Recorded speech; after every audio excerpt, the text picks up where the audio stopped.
Guys अब हम लोग बात करेंगे प्रोसीजर इन फाइनेंशियल मैटर्स के बारे में कि यानी कि जैसे कि जो स्टेट लेजिस्लेचर जो है यानी कि स्टेट लेजिस्लेटिव असेंबली जो है उसके क्या प्रोसीजर होते हैं फाइनेंस को लेकर पैसों को लेकर। तो इसके बारे में जो है वो हम लोग चर्चा करेंगे। तो आर्टिकल 202 क्या कहता है? आर्टिकल 202 कि हर फाइनेंशियल ईयर में in every financial year the governor Lay's the annual financial statement before the legislature of state. यानी कि स्टेट लेजिस्लेटिव असेंबली के अंदर जो है वो गवर्नर जो हम लोग को देखने को मिलते हैं वो क्या प्रस्तुत करते हैं? Annual financial statement. और क्या है ये एनुअल फाइनेंशियल स्टेटमेंट? मैं आपको पहले भी पढ़ा चुका हूं, बजट। तो जो बजट टर्म है मैं आपको पहले भी बता चुका हूं कि बजट जो है ये कहीं पर भी इंडियन कॉन्स्टिट्यूशन के अंदर नहीं लिखा है, कहीं पर भी। जो इंडियन कॉन्स्टिट्यूशन में जो स्टेटमेंट का उपयोग किया गया है बजट के लिए, जो टर्म का उपयोग किया गया है वो है एनुअल फाइनेंशियल स्टेटमेंट, राइट। तो ये चीज हमें देखने को मिलती है और पॉइंट लिखा हुआ है कि इसके अंदर मेंशन होता है कि कितना खर्चा जो है वो होगा, कितना एक्सपेंडिचर जो है होगा।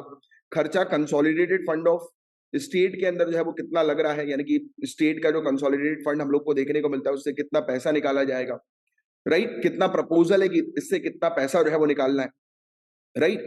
तो ये चीज हम लोग को देखने को मिलता है। जैसे गवर्नर की सैलरी निकलती है, राइट। सैलरी और अलाउंसेस हम लोग को चेयरमैन और डेप्यूटी चेयरमैन के लेजिस्लेटिव काउंसिल के, स्पीकर और डेप्यूटी स्पीकर जो लेजिस्लेटिव असेंबली के होते हैं उनकी पूरी सैलरी वगैरह।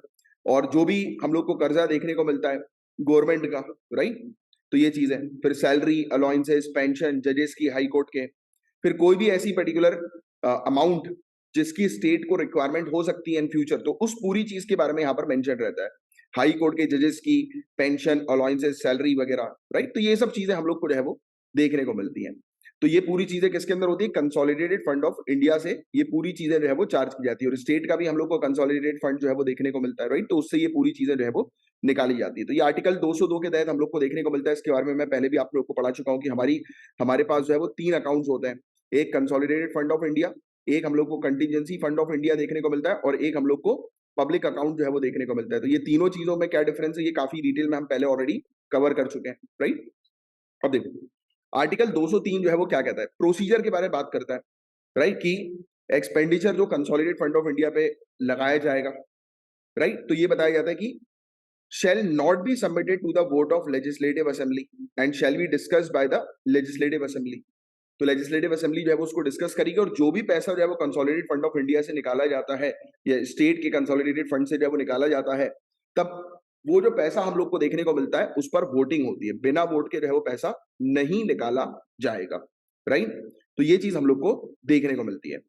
एंड दूसरे एक्सपेंडिचर जो हम लोग को कंसोलिडेटेड फंड ऑफ इंडिया पर देखने को मिलते हैं डिमांड्स के आधार पर, डिमांड्स ऑफ ग्रांट के आधार पर, राइट। जैसे कि सेंट्रल गवर्नमेंट जो है वो स्टेट गवर्नमेंट को जो है वो कुछ ग्रांट जो है वो ऑफर कर रही है, या स्टेट गवर्नमेंट जो है वो कुछ ग्रांट ऑफर कर रही है किसको? हम लोग को देखने को मिलता है कि लोकल बॉडीज वगैरह को। तो इन सब चीजों के लिए हम लोग को देखने को मिलता है कि जो भी पैसा जो है वो निकाला जाएगा वो पूरी चीज कंसोलिडेटेड फंड ऑफ इंडिया के दायरे में आती है। क्योंकि मैं आपको कंसोलिडेटेड फंड ऑफ इंडिया काफी डिटेल में ऑलरेडी एक्सप्लेन कर चुका हूँ, राइट। और हाउस ऑफ पीपल के पास क्या पावर हम लोग को देखने को मिलती है? वो एसेंट एग्री कर सकते हैं, रिफ्यूज कर सकते हैं किसी भी डिमांड को जो स्टेट ने करी है। यानी कि स्टेट किसको डिमांड करेगी? स्टेट जो है वो लोकसभा को डिमांड करेगी, राइट। बोलेगी कि भाई हमें ये पैसा चाहिए, तो लोकसभा के पास पूरा डिस्क्रिशन है कि उस डिमांड को जो है वो रिजेक्ट करने का या एक्सेप्ट करने का, राइट। तो ये चीज हम लोग को जो है वो देखने को मिलती है। और कोई भी डिमांड ग्रांट को लेकर बताया जाता है कि गवर्नमेंट के रिकमेंडेशन के बिना एक्सेप्ट नहीं की जाएगी। मतलब कि जितनी भी डिमांड्स, यानी कि no demand for a grant shall be made except on the recommendation of governor. कि गवर्नर रिकमेंड करेंगे और उसी के आधार पर उसी के आधार पर हम लोग को देखने को मिलेगा कि ग्रांट्स जो है वो दिए जाएंगे। पॉइंट क्लियर हुआ ये वाला? तो बहुत सिंपल सी चीज है, ऑलरेडी आप लोग को मैं कवर करा चुका हूँ, राइट। इसको सिर्फ एक एक करके आपको चीजों को जो है वो देखना है। अब आर्टिकल 204 जो है वो क्या कहता है? Appropriation bill, right. इसको इंट्रोड्यूस किया जाता है किस पर्पस के लिए? कंसोलिडेटेड फंड ऑफ इंडिया से पैसे जो है वो निकालने के पर्पस के लिए, जिसके बारे में पहले भी हम लोग जो है वो चर्चा कर चुके हैं। तो कोई एक अलग से बिल है, जैसे कि फॉर एग्जांपल एक तो एनुअल फाइनेंशियल स्टेटमेंट। इस बजट में तो पूरी चीजें मेंशन होती है, कब कब कितना कितना पैसा हम लोग खर्च करेंगे, किस किस स्कीम में खर्च करेंगे। बट ऐसा लग रहा है कि नहीं यार, एकदम से शॉर्टफॉल ऑफ फंड हो रहा है और उस दौरान और पैसे चाहिए, तो फिर ये अप्रोप्रिएशन बिल जो है वो लाया जाता है। इस अप्रोप्रिएशन बिल में कोई भी, जैसे फॉर एग्जांपल मैंने आपको ऑलरेडी बताया हुआ है कि अगर किसी पर्टिकुलर पर्पस के लिए कोई पैसा जो है वो ट्रांसफर किया जाना है, तो उनको अगर उस बेसिकली अमाउंट को बढ़ाना है, घटाना है, या किसी भी प्रकार का रिवाइज करना है, चेंजेस करने, तो वो अप्रोप्रिएशन बिल के थ्रू जो है वो होता है, राइट। तो ये चीज हम लोग को देखने को मिल रही है। आर्टिकल 205 जो है वो एडिशनल या एक्सेस ग्रांट की जो है वो बात करता है, राइट, कि गवर्नर जो है वो लेजिस्लेटिव असेंबली के सामने जो है वो रखते हैं एक स्टेटमेंट एक्सेस ग्रांट को लेकर, कि और जो है वो पैसा चाहिए उस चीज को लेकर, राइट। तो ये चीज हम लोग को देखने को मिलती है। फिर आर्टिकल 206 की बात करें तो vote on accounts, vote of credit and exceptional grant, तो लेजिस्लेटिव असेंबली के पास पावर है कि वो एडवांस में ग्रांट की डिमांड कर सकते हैं, राइट। जो भी अनएक्सपेक्टेड डिमांड हम लोग को देखने को मिलती है, यानी कि ऐसी कुछ डिमांड है जो अनएक्सपेक्टेड है, राइट, कि मतलब वो डिमांड जो है वो फुलफिल, मतलब उनको ऐसा लग रहा है कि आने वाले समय में हमें जो है अ, ये डिमांड जो है आने वाले समय में आ सकती है, तो उसके लिए हम लोग को vote on account, vote of credit या एक्सेप्शनल ग्रांट जो है वो देखने को मिल सकता है कि स्टेट लेजिस्लेटिव असेंबली जो है वो फ्यूचर को लेकर के, फ्यूचर में कोई भी अगर उनको लग रहा है कि यार इस चीज में हम लोग को और पैसा चाहिए, तो उसके लिए जो है वो अप्रूवल जो है वो ले सकते हैं, राइट। तो ये चीज हम लोग को देखने को मिलती है। तो ये फैक्ट है जिसको आपको थोड़ा सा ध्यान में रखना है। तो ये पूरी चीज मैं आपको ऑलरेडी पढ़ा चुका हूँ यूनियन लेवल पर, वो सेम चीज कॉपी पेस्ट हुई है स्टेट लेवल पर।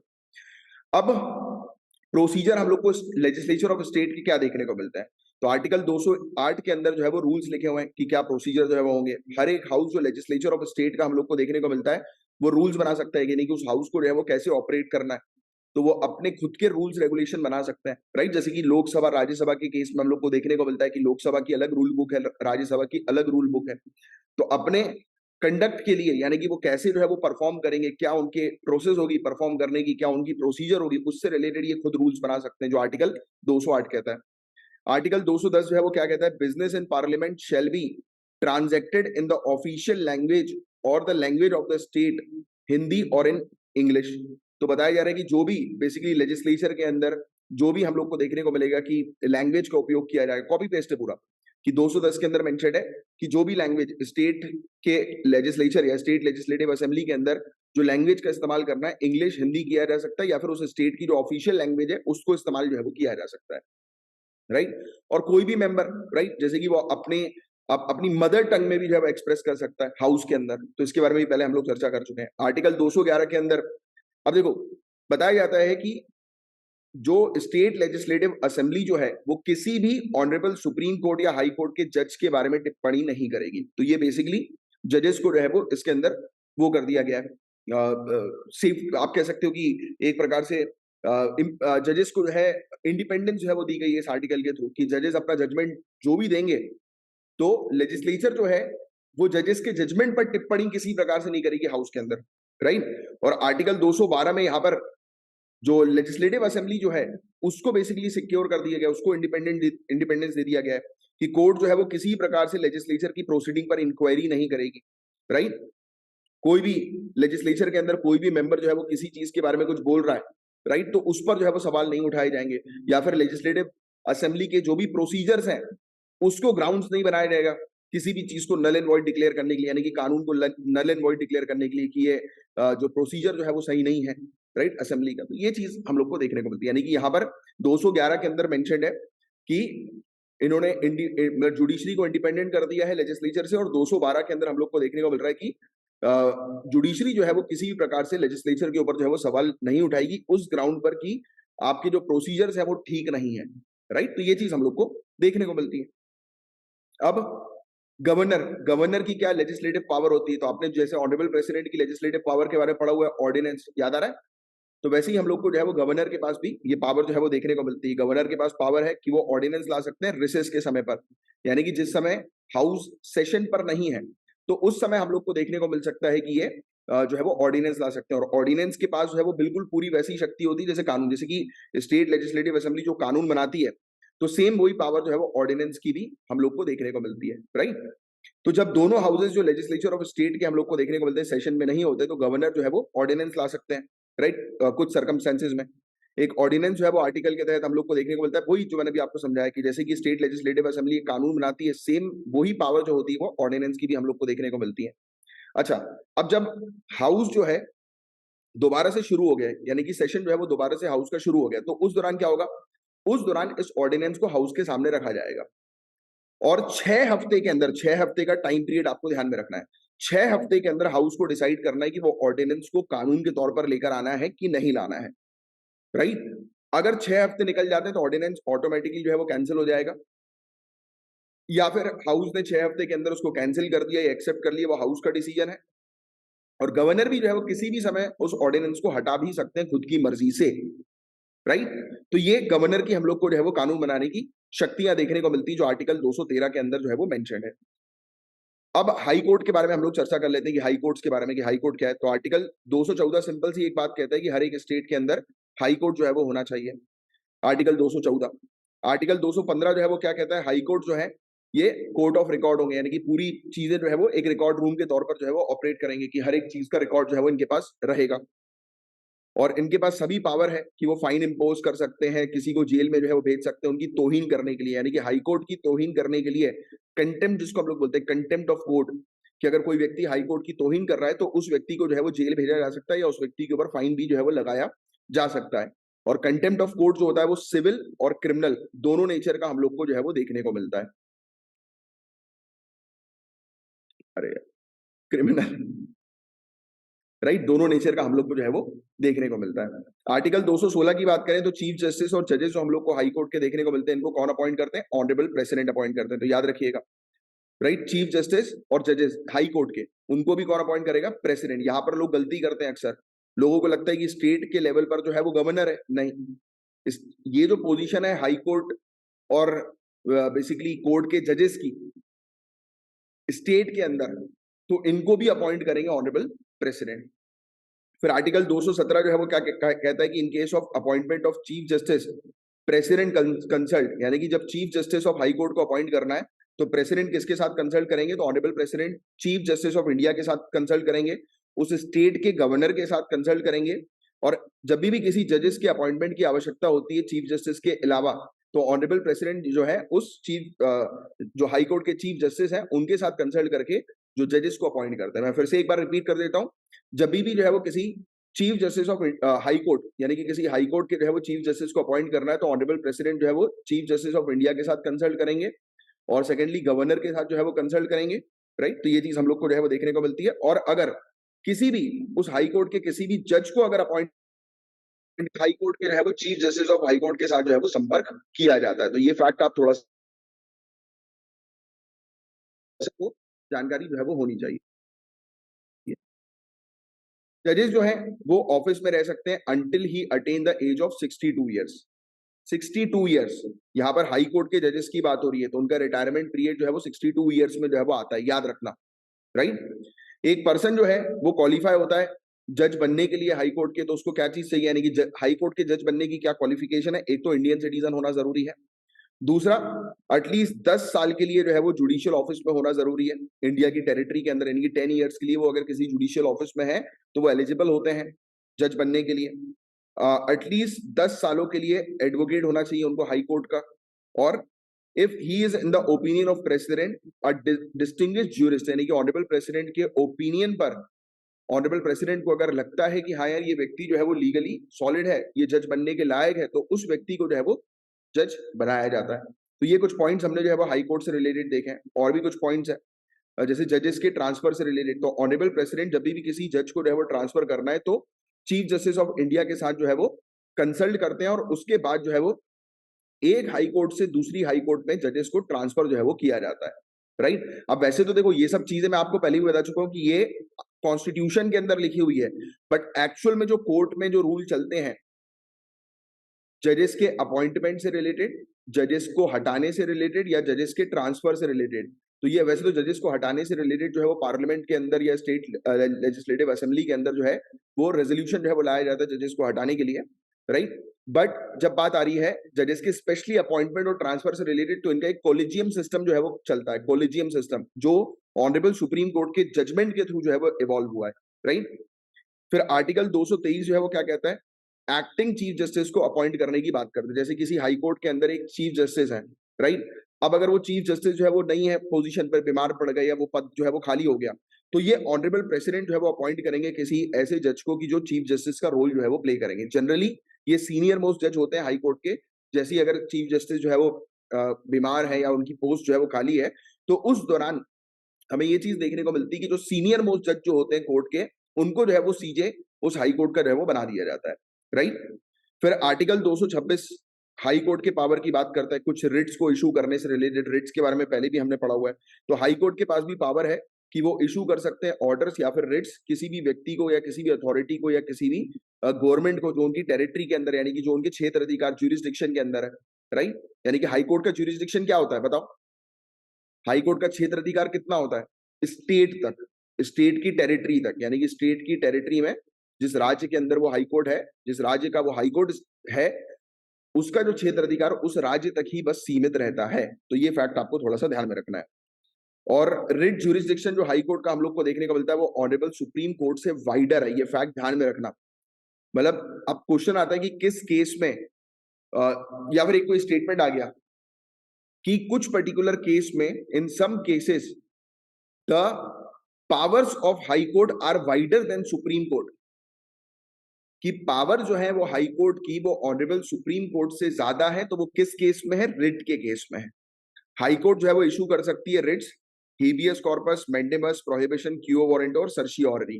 बट हम लोग को देखने को मिलता है कि रिट ज्यूरिसडिक्शन जो हाई कोर्ट का है वो वाइड है ऑनरेबल सुप्रीम कोर्ट के, सुप्रीम कोर्ट से। तो ये फैक्ट आपको ध्यान में रखना है।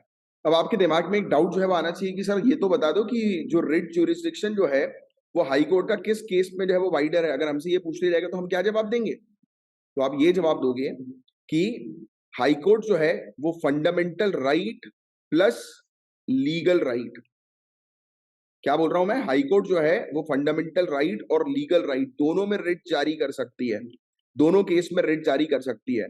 बट ऑनरेबल सुप्रीम कोर्ट सिर्फ रिट जारी कर सकती है जब किसी व्यक्ति का फंडामेंटल राइट की बात आती है, जब फंडामेंटल राइट का उल्लंघन हो रहा है, तब उस केस में जो है वो सुप्रीम कोर्ट रिट जारी कर सकती है। बट हाई कोर्ट किसी भी लीगल मैटर पर भी रिट जारी कर सकती है। तो ये फैक्ट क्लियर हुआ। और ये वाला फैक्ट लिख लो, क्योंकि यहाँ पर ये लिखा नहीं हुआ है, तो अलग से जो है वो एक फैक्ट जो है वो लिख सकते हो आप। और जो भी कुछ एक्स्ट्रा चीजें मैं आपको बताता हूँ, आपको लगता है इंपॉर्टेंट कि हाँ यार इसको लिख लेना चाहिए, तो वो लिख भी लिया करो। वैसे तो जो ये पूरा लेक्चर की सीरीज है, इसको अगर आप ज्यादा नहीं 4 बार जो है वो कंटिन्यूअस कवर कर लो, यानी कि एक एक हफ्ते के गैप में अगर आपने कंटिन्यूअस कवर कर लिया, या फिर ये पीडीएफ जो है वो कवर कर ली 4 बार, सब ज्यादा नहीं 4 बार। क्योंकि देखो आपको रिवाइज तो करना पड़ेगा, एक बार आप पढ़ रहे हो समझ रहे हो, फिर दूसरी बार आप पूरी चीजों को बैठकर जब रिवाइज करोगे, तब हो सकता है कि उस दौरान आपके दिमाग में डाउट आए, और जब डाउट आए तब तुरंत जाकर इस लेक्चर को जो है वो देखकर अपना डाउट क्लियर कर लेना। अब आर्टिकल 227 के बारे में हम लोग बात करेंगे, power of superintendence over all court by high court. तो हाई कोर्ट जो है वो उसकी सुप्रिटेंडेंस की पावर है सभी कोर्ट के ऊपर और सभी ट्राइब्यूनल्स के ऊपर, उसके क्षेत्र अधिकार जितना है। और क्षेत्र अधिकार एक हाई कोर्ट का कितना है? उस स्टेट की टेरिटरी जितना बड़ा, राइट, कि जो स्टेट की जो टेरिटरी है उतना जो क्षेत्र अधिकार है वो एक हाई कोर्ट का हम लोग को देखने को मिलता है। तो उस पर्टिकुलर एरिया पर जितने भी कोर्ट्स होंगे, जितने भी ट्राइब्यूनल होंगे, राइट, तो उन पर निगरानी रख सकती है, सुप्रिटेंडेंस जो है वो रख सकती है एक हाई कोर्ट, राइट। तो ये फैक्ट भी ध्यान में रखना, राइट। तो ये चीज हम लोग को देखने को मिलती है। और ये बेसिकली जनरल रूल्स बनवा सकती है कि हाई मतलब उसकी निचली अदालतों में जो है वो किस प्रकार की प्रोसीजर्स होनी चाहिए, किस प्रकार की प्रैक्टिस होनी चाहिए, राइट। तो ये चीज हम लोग को देखने को मिलती है। और हाई कोर्ट जो है उनके पास सुप्रिटेंडेंस नहीं है आर्म्ड फोर्सेस का, आर्म्ड फोर्सेस के द्वारा बनाए गए ट्राइब्यूनल या कोर्ट का। क्योंकि ऑब्वियस ही बात है कि आर्म्ड फोर्सेस के पास, मतलब देखो आर्म्ड फोर्सेस के जो ट्राइब्यूनल है, अगर मैं एक स्टेटमेंट देता हूं कि आर्म्ड फोर्सेस ने एक कोर्ट बनाई, एक ट्राइब्यूनल बनाई, तो क्या ऑनरेबल सुप्रीम कोर्ट का क्षेत्र अधिकार आर्म्ड फोर्सेस के ट्राइब्यूनल के ऊपर होता है क्या? नहीं होता है। तो ये फैक्ट बहुत अच्छे से ध्यान में रखना। आर्म फोर्सेस का जो ट्राइब्यूनल है वो अलग ही हम लोग को जो है वो देखने को मिलता है, राइट। तो ये फैक्ट आप थोड़ा सा याद रखिएगा। आर्टिकल 230 के बारे में हम लोग बात करें तो extension of jurisdiction of high court to union territories. तो पार्लियामेंट जो है, पार्लियामेंट के पास ये पावर है कि वो कानून बनाकर जो है किसी हाई कोर्ट को, किसी मतलब किसी जो कोई यूनियन टेरिटरी है, राइट, और एक कोई हाई कोर्ट है, तो पार्लियामेंट कानून बनाकर हाई कोर्ट को उस यूनियन टेरिटरी का क्षेत्र अधिकार भी जो है वो दे सकती है, किसी भी एरिया का भी क्षेत्र अधिकार जो है वो दे सकती है। ये पार्लियामेंट कानून बनाकर हाई कोर्ट की पावर को बढ़ा सकती है, उसके क्षेत्र अधिकार की पावर को बढ़ा सकती है। तो ये फैक्ट आप थोड़ा सा ध्यान में रखिएगा। अब नेक्स्ट टॉपिक के बारे में बात करें, आर्टिकल 233, डिस्ट्रिक्ट जजेस के अपॉइंटमेंट की बात हो रही है। डिस्ट्रिक्ट जजेस, डीजे जिसको हम लोग बोलते हैं, डिस्ट्रिक्ट जजेस, इनको अपॉइंट कौन करते हैं? ऑनरेबल गवर्नर जो है वो इनको अपॉइंट करते हैं स्टेट के, और किससे कंसल्ट करके?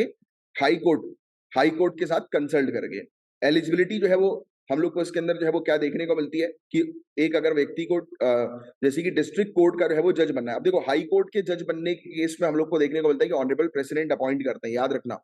बट हाई कोर्ट के नीचे जो डिस्ट्रिक्ट कोर्ट हम लोग को निचली अदालतें देखने को मिलती है, उनके जजेस जो होते हैं, लोअर कोर्ट्स के जजेस जो होते हैं, उनको कौन अपॉइंट करते हैं? ऑनरेबल गवर्नर अपॉइंट करते हैं। और ये चीज देखी जाती है कि एक व्यक्ति डिस्ट्रिक्ट कोर्ट का जज तभी बन सकता है जब वो उसने 7 साल तक एज अ एडवोकेट कार्य किया हो, काम किया हो, और अगर किसी हाई कोर्ट ने जो है वो उनको अपॉइंट करने के लिए रिकमेंड किया हो। तो ये दो चीज जो है वो देखी जाती है और उस आधार पर जो है वो एक व्यक्ति जो है वो डिस्ट्रिक्ट कोर्ट का जज बन जाता है। क्लियर? आर्टिकल 233 के तहत कि डिस्ट्रिक्ट कोर्ट का जज कैसे बनते हैं, क्या प्रोसीजर है। अब नेक्स्ट आगे की जो है वो चर्चा करें, यूनियन टेरिटरीज। तो आर्टिकल 239 ये यूनियन टेरिटरीज के प्रशासन की बात करता है, एडमिनिस्ट्रेशन की बात करता है कि यूनियन टेरिटरीज को कौन एडमिनिस्टर करते हैं? Honourable president. क्या ऑनरेबल प्रेसिडेंट डायरेक्ट किसी यूनियन टेरिटरी को एडमिनिस्टर करते हैं? नहीं, वो लेफ्टिनेंट गवर्नर के थ्रू जो है वो एडमिनिस्टर करवाते हैं। तो ये फैक्ट आप थोड़ा सा ध्यान में रखिएगा, राइट। ऑनरेबल प्रेसिडेंट अपॉइंट कर सकते हैं गवर्नर को किसी स्टेट के as a administrator of a adjoining union territory, right, कि किसी और भी। और आपको पता है कि एक सिंगल गवर्नर जो होगा वो 2 या 2 से ज्यादा एरियाज का भी गवर्नर हो सकता है। तो ये पहले भी मैंने आपको पढ़ाया हुआ है, राइट। तो यूनियन टेरिटरी के केस में ऑनरेबल प्रेसिडेंट किसी गवर्नर को टास्क दे सकते हैं या किसी व्यक्ति को टास्क दे सकते हैं कि आप जो है वो एडमिनिस्टर बन कर लो। और यूनियन टेरिटरी का एडमिनिस्ट्रेशन किसके अंडर आता है? ऑनरेबल प्रेसिडेंट के अंडर आता है। बट वो खुद नहीं करते हैं, वो दूसरों से करवाते हैं। ये बस फैक्ट आपको ध्यान में रखना है। क्लियर? अब जो टॉपिक के बारे में हम लोग चर्चा करेंगे, काफी इंपॉर्टेंट टॉपिक है, पार्ट 9 पंचायत। बहुत इंपॉर्टेंट टॉपिक है, इससे रिलेटेड अक्सर प्रीलिम्स के अंदर क्वेश्चन जो है वो पूछे जाते हैं। तो आर्टिकल 243 ए ग्राम सभा की बात करता है, पावर और फंक्शंस की बात करता है ग्राम सभा के, कि एक स्टेट का जो लेजिस्लेचर यानी कि स्टेट लेजिस्लेटिव असेंबली जो है वो ग्राम सभा के पास कितनी पावर होगी वो डिसाइड करेगी। तो क्वेश्चन आएगा कि ग्राम सभा की पावर को जो है वो कौन डिसाइड करता है, कि ग्राम सभा के पास कितनी पावर मतलब पावर्स होंगी। तो स्टेट लेजिस्लेटिव असेंबली जो है वो डिसाइड करती है। और ग्राम सभा के बारे में तो आई थिंक आपको पता है कि ग्राम सभा के मेंबर जो है वो कौन लोग होते हैं? विलेज, गांव के वो सभी लोग जो 18 साल से 18 साल या उससे ज्यादा की उम्र के होते हैं, तो वो ग्राम सभा के मेंबर्स होते हैं, राइट। और वही जो है, और ग्राम सभा पर बैठक हम लोग को देखने को मिलती है, राइट। पंचायत जो है बैठक करते हैं, राइट, सभी लोगों को बुलाते हैं, उनसे डायरेक्टली उनकी परेशानी जो है वो पूछते हैं, राइट। तो ये चीज हम लोग को लोकल लेवल पर यानी कि विलेज लेवल पर जो है वो नजर आती है, इस प्रकार का प्रशासन जो आपको थोड़ा सा ध्यान में रखना है। आर्टिकल 243 बी की बात की जाती है, तो बताया जाता है कि हर एक स्टेट के अंदर पंचायत जो होंगे वो विलेज लेवल पर, इंटरमीडिएट लेवल और डिस्ट्रिक्ट लेवल पर हम लोग को देखने को मिलेंगे। मतलब कि एक तो गांव के लेवल पर पंचायत होंगी और एक डिस्ट्रिक्ट के लेवल पर पंचायत होंगी, और उसके बीच के जोनल लेवल पर पंचायत हम लोग को जो है वो देखने को मिलेंगी, जिसको ब्लॉक पंचायत भी जो है वो कहा जाता है, मिडिल वाली को, राइट। फिर आर्टिकल 243 सी के बारे में जो है वो हम लोग चर्चा करें, तो कंपोजिशन ऑफ पंचायत की, पंचायत में कौन लोग होंगे, तो वो मैं आपको ऑलरेडी एक्सप्लेन कर चुका हूं, राइट। आर्टिकल 243 डी के बारे में बात करें तो रिजर्वेशन ऑफ सीट, तो सीट जो होंगी वो शेड्यूल कास्ट, शेड्यूल ट्राइब के लिए जो है वो रिजर्व होंगी, right. Schedule caste, schedule tribe के लिए सीट जो होती हैं वो रिजर्व रहती हैं। तो ये फैक्ट आप थोड़ा सा ध्यान में रखिएगा, राइट, पंचायत के अंदर। और 1/3 of the total number of seats are reserve for women including SC ST reservation. Question आएगा कि क्या हमारी कंट्री के अंदर, देखो मैं आपसे एक क्वेश्चन पूछता हूं, क्या स्टेट लेजिस्लेटिव असेंबली या पार्लियामेंट, चलो पार्लियामेंट की बात करते हैं, क्या पार्लियामेंट के अंदर वुमेन का रिजर्वेशन है? यस और नो? क्या वुमेन का रिजर्वेशन पार्लियामेंट के अंदर है? नो, पार्लियामेंट के अंदर अभी तक वुमेन का रिजर्वेशन नहीं आया है, राइट। बट बहुत जल्दी आने वाले समय में आ सकता है। बट एट प्रेजेंट अगर हम लोग जो है वो चर्चा करें तो अभी नहीं है, बट आने वाले समय में जरूर आएगा। बट पंचायत लेवल पर वुमेन का रिजर्वेशन है, 1/3 महिला जो होनी चाहिए वो पंचायत की मेंबर्स होना जरूरी है हर लेवल पर, विलेज, इंटरमीडिएट और डिस्ट्रिक्ट लेवल पर। बात समझ में आई? तो ये फैक्ट थोड़ा सा ध्यान में रखना, काफी ज्यादा इंपॉर्टेंट फैक्ट है ये। 1/3 जो है वो टोटल नंबर ऑफ सीट जो है वो महिलाओं के लिए रिजर्व होती हैं, जो SC ST कैटेगरी की बिलोंग करती है, जो मैंने आपको बताया। ऑफिस मतलब इंक्लूडिंग SC ST, जनरल भी हो सकती हैं, इंक्लूडिंग SC ST। और ऑफिस जो हम लोग को चेयरपर्सन का देखने को मिलता है पंचायत के अंदर, इसको भी SC ST और महिलाओं के लिए रिजर्व किया जाता है कि चेयरपर्सन भी जो है वो महिला हो। 1/3 जो है वो टोटल नंबर ऑफ ऑफिस जो चेयरमैन का हम लोग को देखने को मिलता है, उनको वुमेन के लिए रिजर्व किया जाता है, वो मैंने आपको ऑलरेडी बता दिया है। अब आर्टिकल 243F के बारे में बात करें कि पंचायत के मेंबर को किस आधार पर डिस्क्वालीफाई किया जाता है, तो एक व्यक्ति जो एलिजिबल नहीं है पंचायत के मेंबर बनने का, कब? अगर उसने जो है वो 21 ईयर्स की एज, यानी कि पंचायत का मेंबर बनने के लिए 21 ईयर की एज होना जरूरी है, राइट? एंड डिस्क्वालीफाइड बाय और under any law made by the legislature of the state, यानी कि किसी स्टेट की लेजिस्लेचर, स्टेट लेजिस्लेटिव असेंबली ने अगर कोई कानून बनाया है कि इस कानून के आधार पर जो है वो उसको डिस्क्वालीफाई करो, राइट? जैसे कि कुछ स्टेट्स के अंदर ऐसे भी कानून है कि एक व्यक्ति जिसके 2 या 2 से ज्यादा बच्चे हैं, तो उनको जो है वो गवर्नमेंट की पोजीशन पर जो है वो नहीं रखा जाएगा, मतलब वो बेसिकली प्रशासन की, एडमिनिस्ट्रेशन की पोजीशन जो है वो उनकी नहीं होगी। तो ऐसे स्टेट लेजिस्लेटिव असेंबली जो है वो कानून बना सकती है, तो ये फैक्ट आप थोड़ा सा ध्यान में रखिएगा। आर्टिकल 243G के बारे में बात करें तो ये पावर्स, अथॉरिटी और रिस्पॉन्सिबिलिटी की बात करता है कि पंचायत की क्या क्या पावर्स, अथॉरिटी और रिस्पॉन्सिबिलिटी है। तो एक स्टेट लेजिस्लेटिव असेंबली कानून के थ्रू जो है वो पावर्स और रिस्पॉन्सिबिलिटी जो है वो निर्धारित कर सकती है कि पंचायत की क्या पावर्स होंगी, पंचायत की क्या रिस्पॉन्सिबिलिटी होंगी।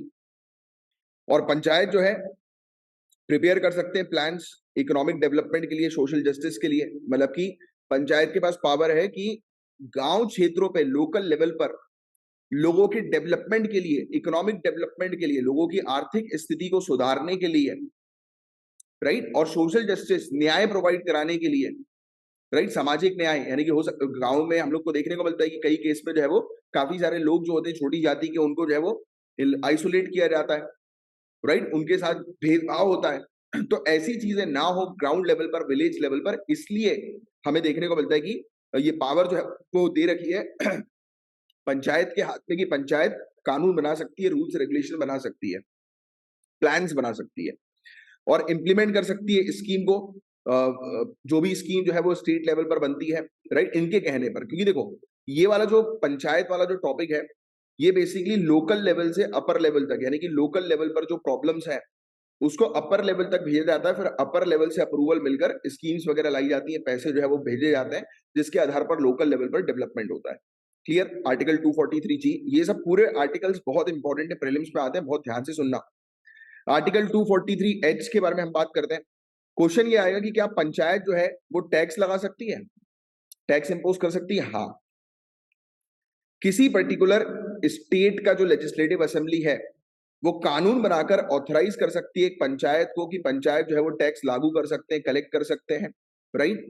टैक्स, ड्यूटीज, टोल्स, यानी कि कई बार आप जो है वो किसी गांव से होकर गुजरते हैं ना, तो कुछ लोग आपको मिलेंगे, बैरिकेड लगा देते हैं और बैरिकेड लगाकर आपसे जो है वो टोल कलेक्ट करते हैं वहां से जाने के लिए, पास होने के लिए। तो ये चीज होती है। ये मैं साउथ इंडिया जब गया था तब उस समय मैंने जो है देखी थी। हालांकि बहुत पुरानी बात है, तो उस समय मुझे इतना कुछ नॉलेज नहीं था कि इन लोग के पास भी पावर होती है कि टैक्स कलेक्ट करने की। मुझे लग रहा था कि अड़ीबाजी तो नहीं कर रहे लोग, राइट, कि डंडा लगा दिया सामने और पैसे ऐंठ रहे हैं।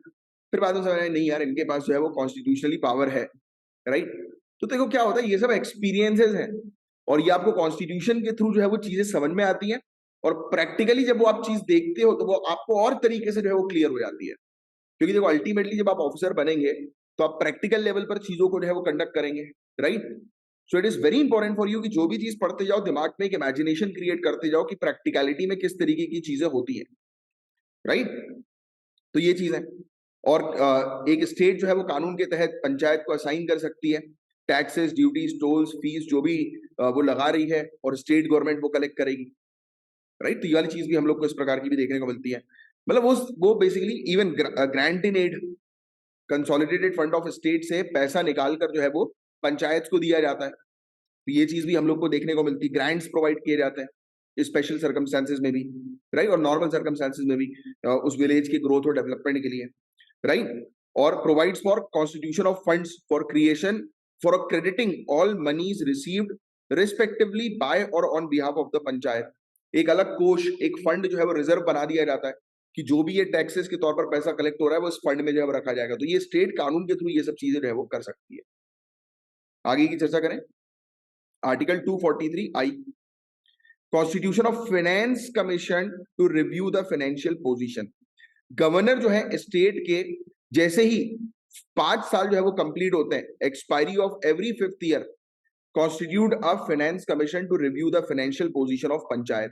फाइनेंस कमीशन जो है वो 5 सालों के लिए होती है, और हर 5 साल के एंड होने पर गवर्नर जो है वो एक फाइनेंस कमीशन को स्टैब्लिश करते हैं, और फाइनेंस कमीशन जो है वो रिव्यू करती है पंचायत के पोजीशन को भी, फाइनेंशियल पोजीशन को भी, कि किस प्रकार की स्थिति जो है वो फाइनेंस की स्थिति, फाइनेंशियल पोजीशन किस प्रकार की है पंचायत की।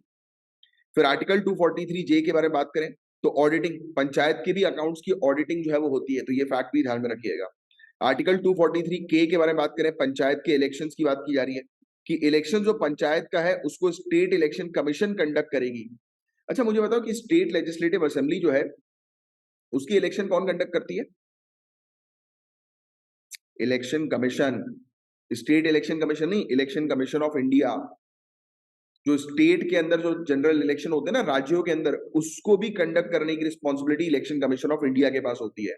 और इलेक्शन कमीशन ऑफ स्टेट जो है वो पंचायत, लोकल बॉडी के इलेक्शन जो है वो कंडक्ट करती है, तो ये फैक्ट बहुत अच्छे से ध्यान में रखिएगा। और स्टेट इलेक्शन कमिश्नर जो है उनका, उनकी सर्विस और उनका टेन्योर कितना होगा, नहीं कितने सालों के लिए स्टेट इलेक्शन कमिश्नर रहेंगे, क्या उनकी सर्विस होगी, तो वो डिसाइड कौन करते हैं? वो गवर्नर डिसाइड करते हैं। और स्टेट इलेक्शन कमिश्नर जो है उनको रिमूव किया जा सकता है सेम वैसे ही, सेम उसी ग्राउंड पे जिस ग्राउंड पर एक हाई कोर्ट के जज को रिमूव किया जाता है। तो काफी इंपॉर्टेंट, काफी पावरफुल बॉडी है ये election commissioner, state election commissioner, chief election commissioner. तो इसके बारे में आपको आइडिया होना चाहिए। तो पंचायत का टॉपिक अच्छे से क्लियर हुआ। अब सेम म्युनिसिपैलिटीज की बात की जा रही है। अब देखो पंचायत विलेज लेवल पर होती है लोकल बॉडी, और म्युनिसिपैलिटीज टाउन, अर्बन एरियाज पर हम लोग को लोकल बॉडी देखने को मिलती है, अर्बन एरिया के या टाउन के एडमिनिस्ट्रेशन के लिए, प्रशासन के लिए। तो हर एक स्टेट के अंदर बताया जाता है कि एक नगर पंचायत होगी या म्युनिसिपल काउंसिल होगी, राइट। स्मॉलर, छोटे एरिया के लिए म्युनिसिपल काउंसिल होती है, बड़े एरिया के लिए म्युनिसिपल कॉर्पोरेशन होते हैं। और एक और जो एरिया होता है ट्रांजिशनल एरिया, जैसे कि आप जब भी हाईवे में निकलते होगे तो कुछ ऐसे एरियाज आपको नजर आते हैं कि वो ना पूरी तरह से गांव है, ना वो पूरी तरह से शहर हो चुके हैं। तो आप उनको बड़ा शहर छोटा शहर भी नहीं बोलोगे, बीच वाला एरिया, ट्रांजिशनल एरिया। तो उस एरिया के प्रशासन के लिए, लोकल एडमिनिस्ट्रेशन के लिए नगर पंचायत होती है। तो नगर पंचायत, फिर उससे बड़ी बॉडी जो होती है वो म्युनिसिपल काउंसिल, और उस सबसे बड़ी बॉडी जो होती है बड़ी सिटीज के लिए वो म्युनिसिपल कॉर्पोरेशन। ठीक है, तो ये फैक्ट आप थोड़ा सा ध्यान में रखिएगा जो आर्टिकल 243 क्यू में मेंशन्ड है, राइट। अब आर्टिकल 243 आर के बारे में बात करें तो कंपोजिशन ऑफ म्युनिसिपैलिटीज, सीट जो है म्युनिसिपैलिटीज की वो फिल की जाती है डायरेक्ट इलेक्शन के थ्रू, राइट, टेरिटोरियल कॉन्स्टिट्यूएंसी के। और म्युनिसिपल एरिया जो है वो डिवाइड कर दिया जाता है टेरिटोरियल कॉन्स्टिट्यूएंसीज में, जिसको हम लोग वार्ड बोलते हैं। आपने पार्षद करके एक टर्म जो है वो सुना होगा, पार्षद करके एक पोस्ट जो है वो सुनी होगी। तो पार्षद की पोस्ट इन्हीं की होती है, यानी कि नगर में, टाउन्स वगैरह में, डिस्ट्रिक्ट वगैरह में जो पार्षद जो होते हैं उनका काम ये होता है कि लोकल एरिया को डेवलप करना। जैसे कि आपके एरिया पर रोड की दिक्कत है, आपकी कॉलोनी पे, या स्ट्रीट लाइट की दिक्कत है, या कुत्तों की दिक्कत है, स्ट्रीट डॉग्स जो हम लोग को देखने को मिलते हैं, कई बार उनके कारण बड़ी दिक्कत होती है लोगों को, डर लगता है कि कहीं वो काट ना ले, राइट। तो ऐसी चीजें होती है, तो आप किसको कंप्लेन करते हो? आप जाकर अपने पार्षद को कंप्लेन करते हो, क्योंकि आप उनको चुनते हो। डायरेक्ट इलेक्शन के थ्रू पार्षद चुने जाते हैं, राइट। और मेंबर जो है वो स्टेट लेजिस्लेचर के हमें देखने को मिलते हैं। म्युनिसिपैलिटी केस में हम लोग को जो है वो एक व्यक्ति जिसके पास स्पेशल नॉलेज होना चाहिए, एक्सपीरियंस होना चाहिए म्युनिसिपल एडमिनिस्ट्रेशन का, राइट, तो उसको जो है वो चुना जाता है। देखो मेंबर जो है वो स्टेट लेजिस्लेचर, एक, अब ये जो होता है वो मेयर होता है basically.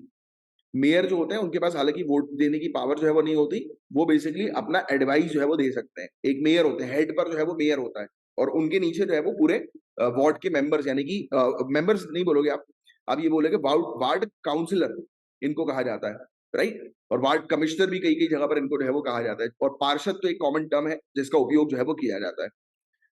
or the member of the house of people and the member of the legislative assembly of the state and the member of the council of state and the member of the legislative council of the state। तो ये बताया जाता है कि member जो है वो state legislature के म्युनिसिपैलिटीज को भी रिप्रेजेंट करते हैं। पहली चीज, उनके पास राइट टू वोट नहीं होगा, क्योंकि वोट देने की पावर जो है वो किसके पास है? सिर्फ पार्षदों के पास है, क्योंकि उनको डायरेक्टली जनता ने चुना है लोकल एडमिनिस्ट्रेशन के पर्पस के लिए, राइट। अब देखो अब आप बोलोगे कि सर थोड़ा सा कंफ्यूजन हो रहा है इस चीज में, हो रहा है कि नहीं हो रहा? अब आप बोलोगे सर थोड़ा सा कंफ्यूजन हो रहा है, ये चीज बस समझ में नहीं आ रही, इस चीज को समझा दो कि अब फिर स्टेट लेजिस्लेटिव असेंबली के मेंबर्स का क्या काम। बात ध्यान सुनना, स्टेट लेजिस्लेटिव असेंबली के जो मेंबर्स होते हैं वो पूरे राज्य के लिए क्या बनाते हैं, कानून बनाते हैं, लॉज। अब ये किस लेवल पर है, ये स्टेट लेवल पर है, राइट, ये स्टेट लेवल पर है। अब डिस्ट्रिक्ट लेवल पर भी आपको कोई ना कोई चाहिए जिससे आप जो है वो डायरेक्टली बात कर सको। आपकी लोकल प्रॉब्लम यानी कि आपका जो एरिया है, जो कॉलोनी है आपकी, उस कॉलोनी में पानी की दिक्कत है, इलेक्ट्रिसिटी की दिक्कत है, उसके लिए भाई आप किसको कंप्लेन करोगे? उसके लिए आप कंप्लेन करोगे अपने पार्षद को। और ये म्युनिसिपैलिटीज के थ्रू बनी हुई है बॉडी।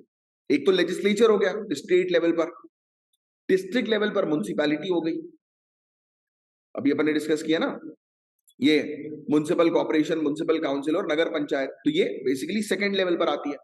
और ग्राउंड लेवल यानी कि विलेज लेवल पर पंचायत ऑपरेट करती है लोकल लोगों की प्रॉब्लम को रिजॉल्व करने के लिए। तो इस तरीके से चीजें चलती है। अब क्लियर हुआ पॉइंट कि ये क्या है अलग अलग तरीके से। तो अब जैसे स्टेट लेजिस्लेटिव असेंबली के मेंबर्स भी जो है वो रिप्रेजेंट कर सकते हैं किसके अंदर, म्युनिसिपैलिटीज के अंदर। वो जा सकते हैं म्युनिसिपैलिटीज को देखने, बट उनके पास अधिकार नहीं होगा वोट देने का, क्योंकि ये जो चीज हम लोग को देखने को मिलती है, ये किस लेवल पर हम लोग को नजर आ रही है, ये लोकल लेवल पर। और लोकल लेवल पर पब्लिक जो है, जनता जो है, वो जनता ने अपने रिप्रेजेंटेटिव को चुना है अपने डेवलपमेंट के लिए, अपने बेटरमेंट के लिए।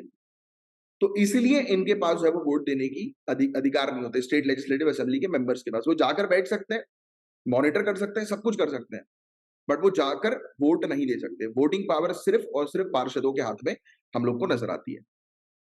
अब आर्टिकल 243 एस के बारे में बात करें तो constitution and composition of wards committees. तो वार्ड कमेटी जो है उनको बनाया जाता है एक टेरिटोरियल एरिया में, म्युनिसिपैलिटी के, जहां पर पॉपुलेशन जो है वो 3 लाख या उससे ज्यादा की हम लोग को देखने को मिलती है। तो जिस भी एरिया में 3 लाख या उससे ज्यादा की पॉपुलेशन है, तो वो उस वहां पर एक कमिटी जो है वो बन जाएगी, राइट। परिषद जिसको हम लोग जो है वो बोलते हैं, जहां पर जाकर पार्षद बैठते हैं, डिस्कस करते हैं, राइट, कि कैसे हम अपने लोकल एरिया को डेवलप करें, ग्रो करें, तो उसके बारे में डिस्कशन होता है। तो ये आर्टिकल 243 एस जो है वो एक वार्ड कमेटी को बनाने की जो है वो बात करता है, राइट। आर्टिकल 243 टी के अंदर भी, अब जैसे कि हमने पंचायत के अंदर रिजर्वेशन देखे, वैसे ही यहाँ पर भी म्युनिसिपैलिटी के अंदर भी रिजर्वेशन का क्लॉज है। सीट जो होती है वो रिजर्व होती है शेड्यूल्ड कास्ट, शेड्यूल्ड ट्राइब के लिए हर एक म्युनिसिपैलिटीज के अंदर। और 1/3 जो है वो टोटल नंबर ऑफ सीट जो है वो वुमेन के लिए रिजर्व है, और जो शेड्यूल कास्ट, शेड्यूल ट्राइब से बिलोंग कर रही है। और 1/3 of total number of seat जो है वो फिल की जाती है डायरेक्ट इलेक्शन के थ्रू हर एक म्युनिसिपैलिटी के अंदर, और वो वुमेन के लिए रिजर्व होती है, इन जनरल वुमेन के लिए रिजर्व होती है। ऑफिसेज जो होते हैं चेयरपर्सन के म्युनिसिपैलिटीज के, वो भी शेड्यूल कास्ट, शेड्यूल ट्राइब और वुमेन्स के लिए रिजर्व है। तो वुमेन का जो रिजर्वेशन डिसीजन मेकिंग बॉडी में कहां तक सीमित है, अभी के लिए लोकल लेवल तक, पंचायत और म्युनिसिपैलिटीज में वुमेन का रिजर्वेशन हम लोग को नजर आता है। बट लेजिस्लेचर के केस में अभी तक तो क्लॉज वुमेन के रिजर्वेशन का नहीं है। कई बार जो है वो डिस्कशन हुआ है, बट ऐसे बिल जो है वो ऑलरेडी लैप्स हुए हैं। और वुमेन का रिप्रेजेंटेशन मैंडेटरी होना बहुत ज्यादा जरूरी है कानून के थ्रू, राइट। तो ये आप मेंस में एक सजेशन के तौर पर मेंशन कर सकते हो। अब आर्टिकल 243 यू के बारे में बात करते हैं।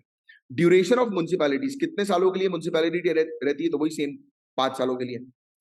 कोई भी amendment of any law shall have the effect of causing dissolution of municipality at any level.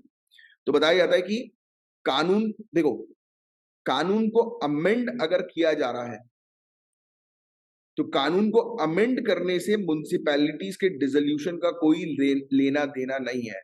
अगर आप म्युनिसिपैलिटी से रिलेटेड किसी भी कानून को अमेंड कर रहे हो, तो उसका मतलब ये नहीं कि म्युनिसिपैलिटी जो है वो डिसॉल्व होगी, नई म्युनिसिपैलिटी आएगी, राइट। फिर इसके अलावा आर्टिकल 243 बी जो है वो डिस्क्वालिफिकेशन ऑफ मेंबर्स की जो है वो बात करता है, राइट।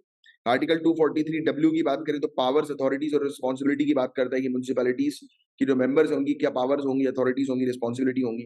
तो एक स्टेट का लेजिस्लेचर जो है वो कानून के थ्रू पावर दे सकता है, राइट, उन लोगों को कि किस तरीके से वो सेल्फ गवर्नमेंट कर सकें। और लेजिस्लेचर जो स्टेट की यानी कि स्टेट लेजिस्लेटिव असेंबली पावर दे सकती है, रिस्पॉन्सिबिलिटी दे सकती है म्युनिसिपैलिटीज को कि वो प्लान क्रिएट कर सकते हैं इकोनॉमिक डेवलपमेंट और सोशल जस्टिस के लिए। सेम वही रिपीटेड जो हमने पंचायत के अंदर पढ़ी हुई है, वो कॉपी पेस्ट कर दी है म्युनिसिपैलिटी के अंदर। आर्टिकल 243 एक्ट के बारे में बात करें तो इनके पास भी ये सेम पावर है कि वो टैक्स जो है वो लगा सकते हैं, पैसे जो है वो कमा सकते हैं। जैसे आपको पता है कि पार्किंग पार्किंग वगैरह जो आपको जो है वो देखने को मिलती है, जहां पर आप गाड़ी पार्क करते हो तो वहां पर जो फीस कलेक्ट की जाती है, तो वो म्युनिसिपैलिटी, अर्बन एरियाज की बात करो, वो म्युनिसिपैलिटी की जेब में जाती है, म्युनिसिपैलिटी के फंड में जाती है, राइट। तो वो सेम चीज हम लोग को देखने को मिलती है कि एक स्टेट की जो लेजिस्लेचर जो है वो कानून के माध्यम से म्युनिसिपैलिटी को पावर दे सकती है कि वो लागू कर सकते हैं, कलेक्ट कर सकते हैं टैक्सेस वगैरह, राइट। और इनको ग्रांट इन एड भी जो है वो मिल सकता है, यानी कि एक स्टेट जो है वो स्टेट कंसोलिडेटेड फंड से पैसा जो है वो निकाल कर लेजिस्लेचर म्युनिसिपैलिटीज को दे सकती है ग्रोथ और डेवलपमेंट के लिए। म्युनिसिपैलिटी के उनको म्युनिसिपैलिटी को टैक्सेस, ड्यूटीज, टोल्स, फीस लेवाई करने की और कलेक्ट करने की पावर जो है वो दे सकती है, राइट। तो ये चीजें हम लोग को देखने को मिलती है। और एक फाइनेंस कमीशन जो है वो बनाया जाएगा, जो कि अगेन जो है वो चेक करेगा, रिव्यू करेगा, बताएगा म्युनिसिपैलिटी से रिलेटेड, जो हमने पंचायत में ऑलरेडी पढ़ा हुआ है। फिर इनके अकाउंट्स की भी जो है वो ऑडिटिंग की जाती है। तो ये फैक्ट्स थोड़े से ध्यान में रखिएगा, राइट। तो ये सब फैक्ट्स काफी ज्यादा इंपॉर्टेंट हम लोग को जो है वो देखने को मिलता है। अब गाइस बात करेंगे हम लोग शेड्यूल्ड और ट्राइबल एरियाज के बारे में, राइट। तो पार्ट 10 के अंदर ये हम लोग को जो है वो देखने को मिलता है। तो आर्टिकल 244 जो है वो क्या कहता है कि administration of schedule areas and tribal areas, कि जो ट्राइबल एरियाज हम लोग को देखने को मिलते हैं, शेड्यूल एरियाज यहाँ पर हम लोग को देखने को मिलते हैं, यानी कि बैकवर्ड लोग जहां पर रहते हैं, ट्राइबल पीपल जहां पर रहते हैं, तो उन एरियाज को किस प्रकार से उन एरियाज का प्रशासन करना। बिकॉज देखो सीन ये है कि सबसे इंपॉर्टेंट पॉइंट ये है कि हम जो है वो रिस्पेक्ट करते हैं किन लोगों की, जो लोग जो है वो कम्युनिटी के साथ रहना नहीं चाहते, अर्बन एरियाज में रहना नहीं चाहते, वो अलग अपनी खुद की उनकी कम्युनिटी जंगलों में वो सेपरेट रहना चाहते हैं, ट्रेडिशनल प्रैक्टिसेस उनको अच्छी लगती है, तो हम उनको आइसोलेट करके रखते हैं, उनके कल्चर, उनके ट्रेडिशन को प्रिजर्व करके, प्रोटेक्ट करके हमारा काम होता है रखने का, मतलब कि एडमिनिस्ट्रेटर का काम होता है रखने का, जो आगे चल के आप लोग बनोगे। सो प्रोविजन जो है वो 5वां शेड्यूल, 5th शेड्यूल जो है वो इसके अंदर अप्लाई नहीं होता है। आसाम, मेघालय, त्रिपुरा, मिजोरम, ATMM जिसको हम लोग बोलते हैं, आसाम, त्रिपुरा, मेघालय, मिजोरम, ये इसका वो है शॉर्टकट, कि इन एरियाज पर 5th शेड्यूल जो है वो अप्लाई नहीं होता। प्रोविजन जो है वो 6th शेड्यूल के ये अप्लाई होते हैं। जितने भी ट्राइबल एरियाज हैं स्टेट ऑफ आसाम, मेघालय, त्रिपुरा, मिजोरम के अंदर, वहां सब जगह पर अप्लाई होते हैं। तो ये बस एक छोटा सा फैक्ट है, वो ध्यान में रखिएगा।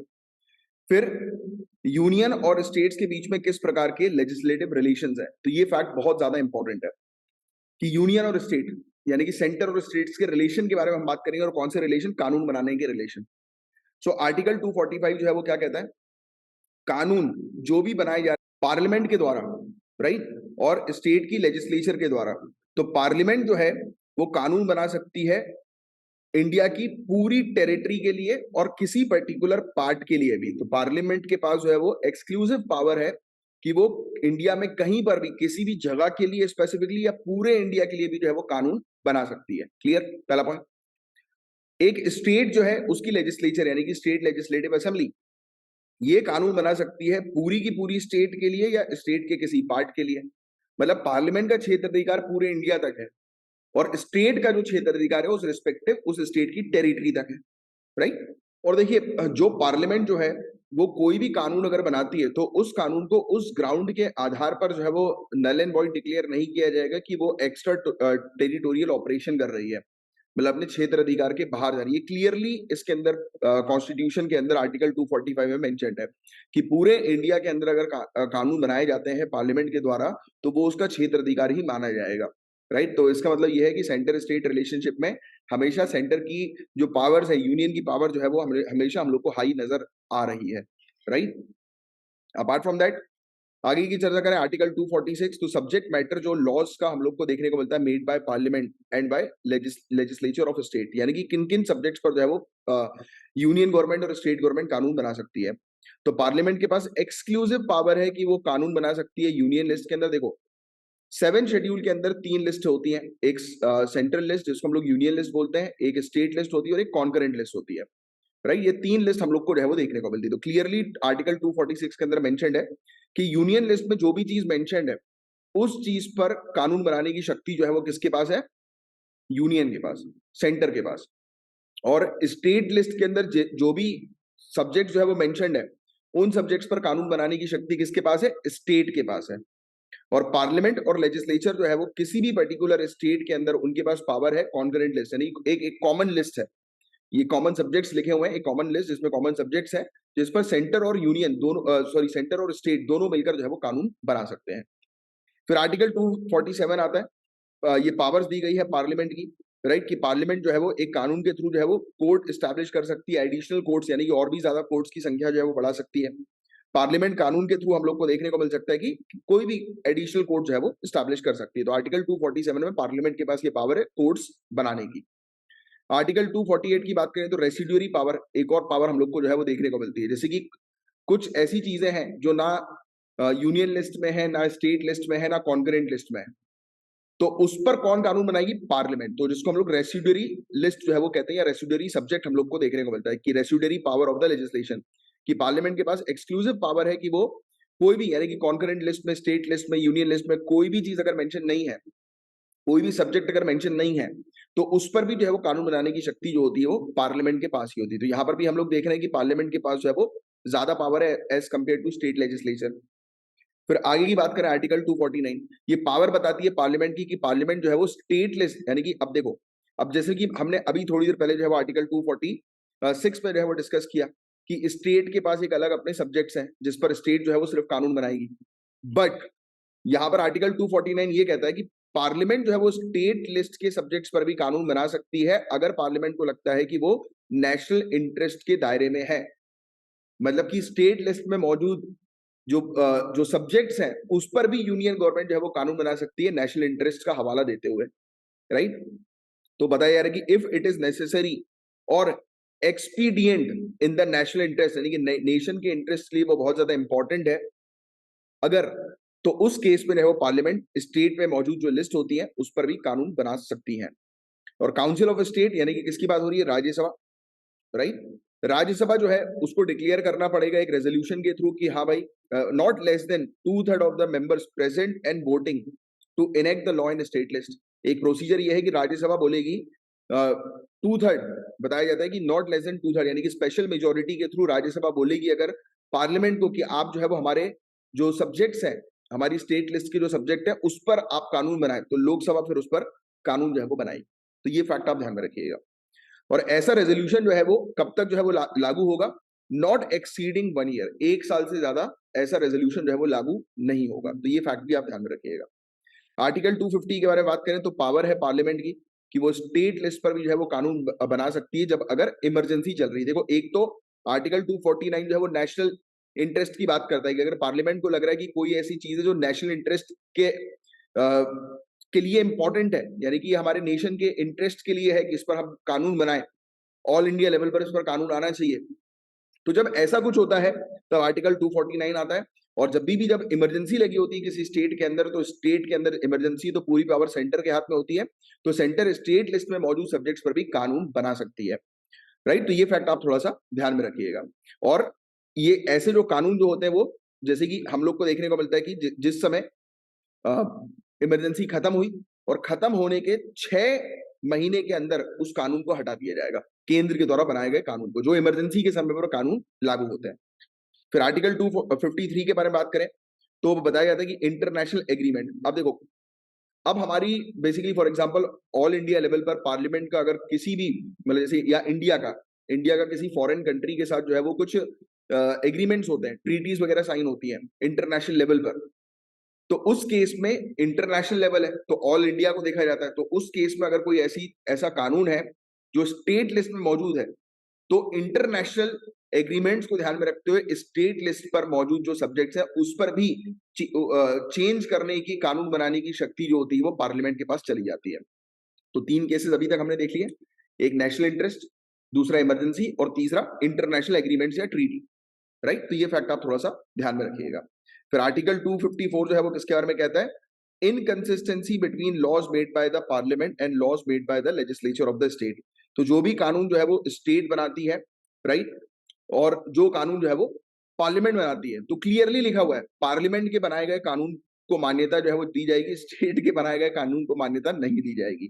तो laws made by the legislature of the state are deemed to be void if they are repugnant to the laws made by the parliament. तो उनको जो है वो हटा दिया जाए। मतलब मान्यता जो है वो मेनली किसको दी जा रही है? पार्लियामेंट को दी जा रही है। दैट मीन्स कि पार्लियामेंट जो है वो काफी ज्यादा पावरफुल है सेंटर और स्टेट के रिलेशनशिप की जब हम बात करते हैं तो उस केस में, राइट। और वैसे बट ये चीज बिल्कुल आप नहीं लिखेंगे, मैं आपको क्लियरली बता रहा हूं, मेंस के अंदर ये चीज मत लिखना कि स्टेट वीक है। हम एक फेडरल सिस्टम को फॉलो करते हैं, स्टेट की इंडिविजुअल पावर है ये चीज बताना, but in practice in general और कानून के थ्रू भी हम लोग को नजर आ रहा है कि ज्यादा पावर्स पार्लियामेंट के हाथ में ही है। बट हाँ, ये चीज मेंस के आंसर में लिखने वाली नहीं होती, ये सिर्फ अंडरस्टैंडिंग वाली होती है, राइट? कि ठीक है, आप लिखना भी चाहते हो तो इस तरीके से लिख सकते हो कि नेशनल इंटरेस्ट के पॉइंट ऑफ व्यू से, इंटरनेशनल ट्रीटी के पॉइंट ऑफ व्यू से, या फिर अब ये चीज इमरजेंसी के पॉइंट ऑफ व्यू से पार्लियामेंट के पास जो है वो शक्ति ज्यादा है, क्योंकि ऑब्वियस ही बात है कि ये कुछ सर्कमस्टेंसेस है, ये कुछ ऐसी चीजें हैं जिस जिस जिसके लिए पार्लियामेंट जो होती है उसको कानून बनाना पड़ेगा ऑल इंडिया लेवल पर, राइट? तो ये एक चीज है जिसके बारे में एक आपको जनरल सा आइडिया होना चाहिए, राइट?